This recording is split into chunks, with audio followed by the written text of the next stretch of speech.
तो hello everyone, I am Monica from IELTS 9। So अब ये चैनल आप IELTS 9 हिंदी देख रहे हो, ठीक है। तो इसमें मैं हिंदी में एक्सप्लेन करने वाली हूँ। तो ये 8 फरवरी 2024 IELTS एग्ज़ाम जो इंडिया में हुआ था, उसका ये क्वेश्चन था, to what extent do you agree और disagree parents should encourage children to spend less time studying and more time doing physical activities. देखने में तो ये बहुत ही सिंपल ऐसे लग रहा है, लेकिन जब आप इसको सोचने बैठोगे ना, तो कुछ बच्चे तो सोच सोच के दूसरी डायरेक्शन में ऐसे को ले जाते हैं। मीन्स टास्क रिस्पॉन्स आपका इतना स्ट्रॉन्ग होना चाहिए। चाहे तो आप सिंपल पॉइंट्स एक्सप्लेन कर रहे हो, बट उसका ऑर्गेनाइजेशन और टास्क रिस्पॉन्स एग्जैक्ट होना चाहिए। अब एग्जैक्ट कैसे होगा? आपने ये इस क्वेश्चन को 3-4 बार पढ़ना है, इसको निकालना है। इसका मेन टॉपिक क्या है? मेन टॉपिक यहाँ मैंने सब लिखा हुआ है, बट आप क्या सोचेंगे कि अगर एक बार पढ़ेंगे कि हाँ सिंपल सा टॉपिक है, हमें आ गया। नहीं, आपको ये क्वेश्चन को आंसर कैसे देना है, जैसे to what extent do you agree और डिसएग्री। ये एग्री और डिसएग्री के जैसा ही ऐसे आप लगा सकते हो। फुली एग्री जा सकते हो, फुली डिसएग्री जा सकते हो। टू व्हाट एक्सटेंट में मतलब 70-60% एग्री हो सकते हो और 40% डिसएग्री भी हो सकते हो, और पार्शली एग्री भी हो सकते हैं। आप ये कहते हो कि स्टडीज़ भी इम्पॉर्टेंट है, फिजिकल एक्टिविटी भी इम्पॉर्टेंट है, आप ये भी जा सकते हो।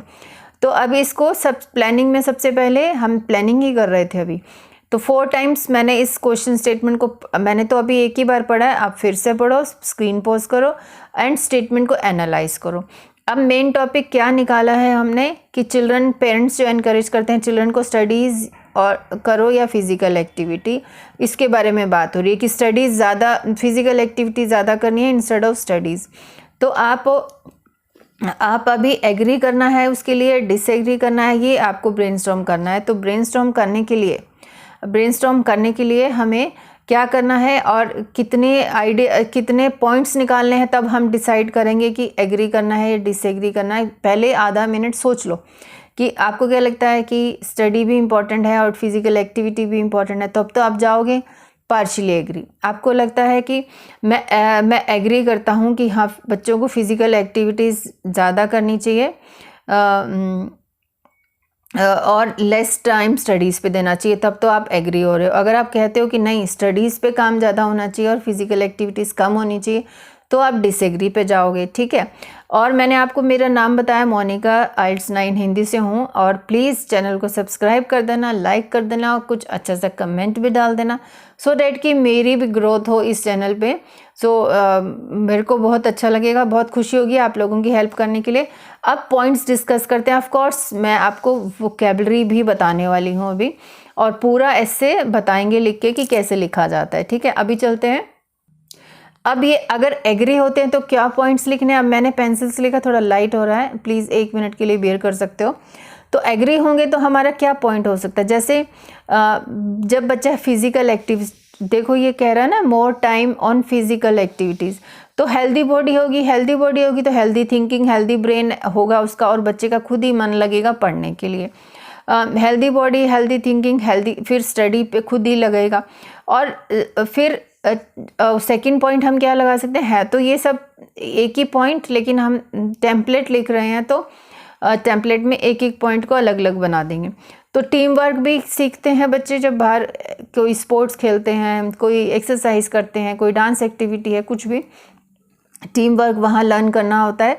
फिर कम्युनिकेशन भी उनकी अच्छी होगी जब एक दूसरे से बात करेंगे, और सोशल स्किल्स इंप्रूव होगी। सोशल स्किल में ये सब आ जाएगा, इसके अंदर डिसिप्लिन भी आ जाएगा। इनफैक्ट मैं अगर इसको लिखूँ यहाँ, डिसिप्लिन भी इसी का पार्ट होता है, ठीक है। कम्युनिकेशन, टीम वर्क, डिसिप्लिन, ये सब सोशल स्किल के अंदर आएगा सब कुछ। Learning many things while playing, ये हम इसको, इस पॉइंट को एक्सप्लेन करने के लिए लिख सकते हैं। ये मैंने 2 मेजर पॉइंट सोचे। अगर आप डिसएग्री हो कि नहीं स्टडीज़ इंपॉर्टेंट है, तो लिखोगे studies are important for future career, speciality in schools. ये सब चीज़ें जो अच्छी छोटी मोटी चीज़ें हैं और स्पेशल चीज़ें हैं जो स्कूल में ही सीखने को मिलती हैं, घर में नहीं फिजिकल एक्टिविटीज़ में बच्चा नहीं सीख सकता। If they do physical activities, then उनका इंटरेस्ट स्टडीज़ में ख़त्म हो जाएगा। वो बाहर ही घूमने के लिए, खेलने के लिए ज़्यादा डिमांड करेंगे, पढ़ने के लिए उनका बैठने का मन ही नहीं होगा। जैसे क्रिकेट स्टार का एग्जाम्पल दे सकते, जैसे सचिन तेंदुलकर, वो ज़्यादा नहीं पढ़ पाए। वो उनका मन हमेशा था कि ग्राउंड पे, क्रिकेट ग्राउंड, मैच स्टेडियम में जाके प्रैक्टिस करता, उन्होंने पढ़ने के लिए बोलते थे, वो पढ़ ही नहीं पाते थे। टेनिस प्लेयर सेरेना विलियम या कोई और इंटरनेशनल प्लेयर का नाम ले दो और वो बताओ कि वो उनका इंटरेस्ट फिजिकल एक्टिविटीज़ में था, इसलिए वो पढ़ने का मन नहीं था। तो ये भी एक ड्रॉबैक हो सकता है ज़्यादा फिजिकल एक्टिविटी करने से। तो आपकी मर्ज़ी है, चाहे तो आप एग्री का लिखो चाहे डिसएग्री का। मैंने ये एग्री के पॉइंट लिखे हैं। अब ये क्वेश्चन स्टेटमेंट है। अब इसमें हमारे इंपॉर्टेंट कीवर्ड्स क्या हैं, जैसे हम रीडिंग में इंपॉर्टेंट कीवर्ड्स को हम वो करते हैं ना, तो उसको हम अंडरलाइन कर लेते हैं। ये मैंने लगाए इंपॉर्टेंट कीवर्ड्स। अब पेरेंट्स, चिल्ड्रन, फिजिकल एक्टिविटीज़ और स्टडीज़ और एनकरेजमेंट, स्पेंड टाइम, ये वर्ड्स तो बार बार हमारा ऐसे ही है, तो ये बार बार ये वर्ड्स आएंगे तो हम हर बार parents, children, physical activities, studying, ये अगर हम बार बार लिखेंगे सेम वर्ड्स तो हमारे बैंड स्कोर बहुत 5.5 या 5 ही आएंगे। तो इसलिए हमें सिनोनिम्स लर्न करने इनके इम्पॉर्टेंट हैं। जब आपके पास ऐसे हो, जब घर में प्रैक्टिस करते हो तो इनको अंडरलाइन करो, इनके सिनोनिम्स ढूंढो, तब ऐसे लिखो, ठीक है। अब मैं इनकी वोकेबलरी आपको दिखाती हूँ। देखो अभी आप ये देखो, अगर आपके पास इससे भी अच्छे वर्ड्स हों आपके पास तो आप प्लीज़ मेरे को कमेंट करके बता सकते हो। पेरेंट्स में है बायोलॉजिकल पेरेंट्स, मदर फादर भी लिख सकते हो, गार्डियंस भी लिख सकते हो। एनकरेज में है इंस्पायर, बूस्ट, रीअश्योर और मोटिवेशन भी कर सकते हो आप। मोटिवेशन वर्ड भी होता है, एनकरेज को मोटिवेशन भी बोलते हैं। चिल्ड्रन में हम लिख सकते हैं youngsters, minor, juveniles, teens, adolescent and जो टीनेजर्स भी बोल सकते हैं। फिर है physical activities, to take sports, playing games, exercise, to keep fit, physical efforts, ठीक है। तो ये मैंने आपको ये वोकेबलरी दिखाई, आप इनको देख सकते हो, नोट कर लो कॉपी में, इसका स्क्रीनशॉट ले लो या कॉपी में अपने नोट्स बनाओ। अब आप टेम्पलेट नोट करो। जो ये चीज़ें हैं, ये टेम्पलेट ग्रीन जो सेंटेंस में मैंने लिखा, ये टेम्पलेट लिखा, बिल्कुल स्क्रीनशॉट आप लीजिए। और यहाँ पे क्या भरना है मैं बताती हूँ। द इम्पोर्टेंस ऑफ डैश, यहाँ मेन टॉपिक डालना है, या क्वेश्चन स्टेटमेंट को पैराफ्रेज करके लिखो। पैराफ्रेज का मतलब होता है कि स्टेटमेंट वही रहनी चाहिए, मीनिंग वही होना चाहिए, लेकिन वर्ड्स को थोड़े सिनोनिम्स यूज़ कर लो। Which was always debatable has now become controversial, with many people claiming that it is beneficial while others reject this notion. The substantial influence of this trend has sparked the controversy. S है ये S, over the potential impact in recent years. In my opinion, the former opinion is worth considering, which will be discussed in, लिखो यहाँ और लिखो, which will be discussed in further paragraphs. Okay, which will be elaborated, ज़्यादा अच्छा word है, in further paragraphs. Okay, ये आप ऐसे करके लिखोगे।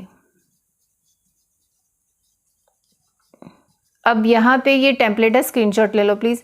ये यहाँ क्या लिखना है अभी, इसका या तो मेन टॉपिक लिखो, क्योंकि मेन टॉपिक क्या हो रहा है, पेरेंट्स किसको एनकरेज कर रहे हैं, physical activity. The importance of doing physical activities, या तो ये लिखो आप, ठीक है, या फिर अपना इसमें कुछ सिनोनिम डाल दो, या पूरा का पूरा क्वेश्चन स्टेटमेंट को आप पैराफ्रेज करके लिखो। मैं अभी दिखाती हूँ आपको, ये पैराफ्रेजिंग है। The importance of parents motivation for their children to spend more time on physical actions rather than always doing studying और always reading books. Okay, so तो यहाँ ऐसे भी लिख सकते हो या फिर सिर्फ ये भी लिख सकते हो। तो मेरे को यहाँ स्पेस नहीं थी तो मैंने इसलिए इसको अलग से लिखा। तो ये 2 लाइन जो है मैंने इसको पैराफ्रेज किया है, आप देखो इसको, ये देखो मैंने कैसे लिखा है, ठीक है। ये पैराफ्रेजिंग है इसकी, आप ऐसे लिख सकते हो। और ये पूरा का पूरा आप इंट्रोडक्शन नोट करो। अब चलते हैं सेकंड बॉडी पैराग्राफ पे, जो कि हमें अभी हम एग्री हो रहे हैं तो हम ये वाले पॉइंट्स डिस्कस करेंगे पहले। अब जो ग्रीन कलर में है आप इनको नोट कर सकते हो, स्क्रीनशॉट ले सकते हो। अब जो ग्रीन कलर में है ये टेम्पलेट की रेडीमेड लाइन है, रेड कलर में आंसर लिखेगी, ठीक है। Analysing the statement and explaining further, the first and foremost reason behind this is that it is helpful in developing a healthy body. अब जिनको तो सिर्फ 5 बेंड, 4.5 बेंड, 5.5 चाहिए, वो इतना काफ़ी है, ये पॉइंट को ऐसे कैसे लिख देंगे। लेकिन जिनको 5.5 और से ऊपर चाहिए, 6, 6.5, प्लीज़ यहाँ पे अपना इंफॉर्मेशन दो, ये कैसे डेवलप करता, हाउ, रीज़न दो, तभी आपके 6, 6.5 ऐसे बैंड आएंगे। रीज़न दो, why, how it is developing, by कैसे प्ले करके डेवलप ए हेल्दी बॉडी कैसे होता है, पूरा दो कि कैसे उसको स्वेटिंग होता है बच्चा, और एक्सरसाइज हो रही है वो हाथ पैरों की, तो वो सब बताना है। आप थोड़ा सा एक लाइन और दो।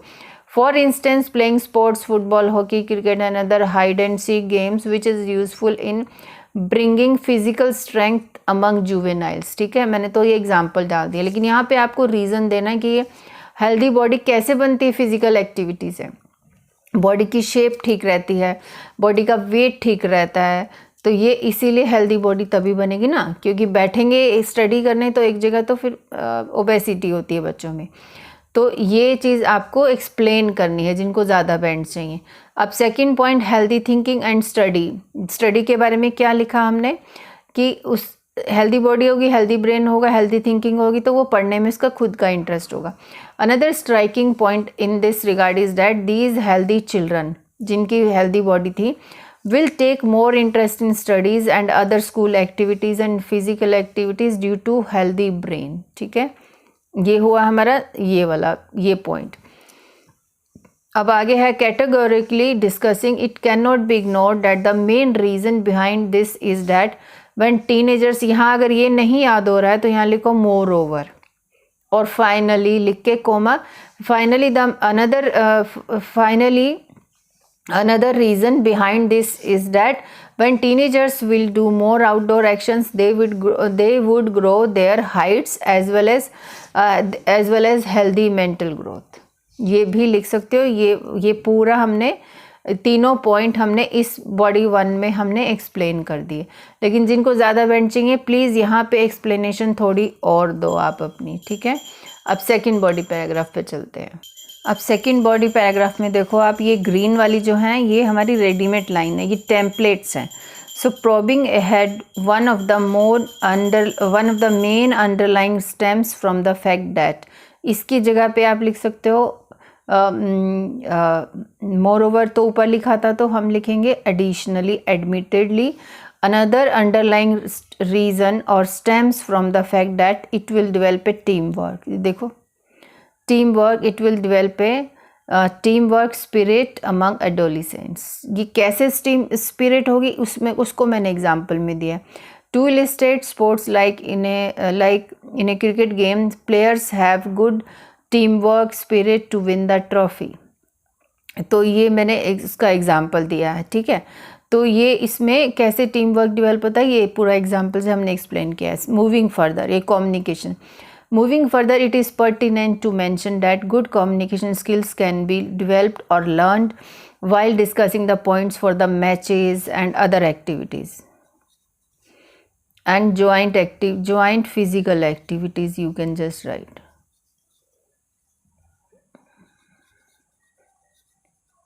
in the school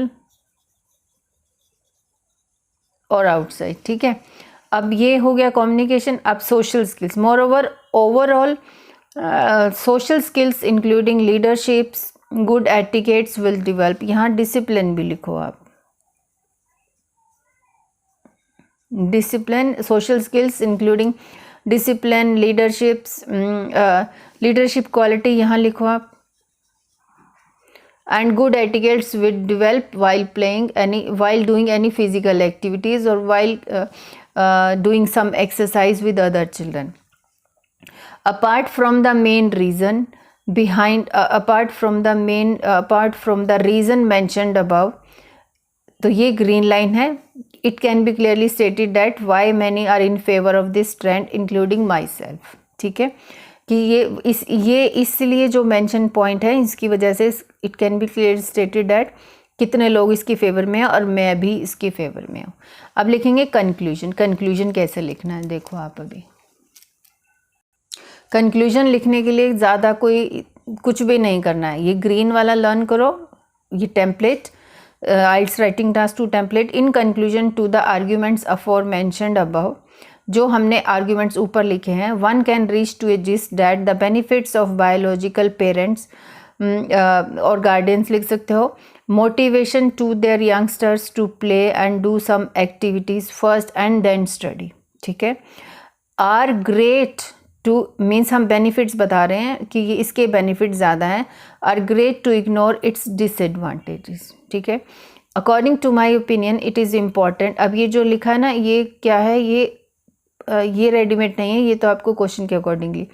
it is important to note that, ये भी लिख सकते हो, it is important to note that taking part in outdoor activities, these points are strongly supporting my strongly supporting my view point. अब पूरा ऐसे मैं ऊपर से दिखाती, ये देखो आप पूरा introduction, body 1, body 2 and conclusion.